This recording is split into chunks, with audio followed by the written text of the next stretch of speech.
Panginoon, na maiwan ka. Yung sakripisyo mo ng ilang taon, sayang. Yung ipinamasahe mo, lahat ng ginugol mo sa gawain ng Panginoon, kapag maiwan ka, sayang. Everybody shout, praise the Lord.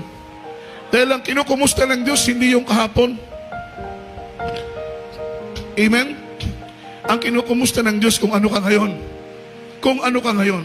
Yun ang kinukumusta ng ating mahal na Panginoon. Mainit ka noon, kumusta ka ngayon? Revive ka noon, kumusta ka ngayon? Napupuspos ka palagi noon, kumusta ka ngayon? Palagi kang present sa gawain noon, kumusta ka ngayon? Diba? Amen. Everybody shout praise the Lord. Sometimes kailangan natin evaluate natin yung ating standing spiritually, yung spiritual status natin. Sometimes kailangan i-evaluate natin ito. Kumustahin natin yung sarili natin. Amen? Mainit pa ba ako?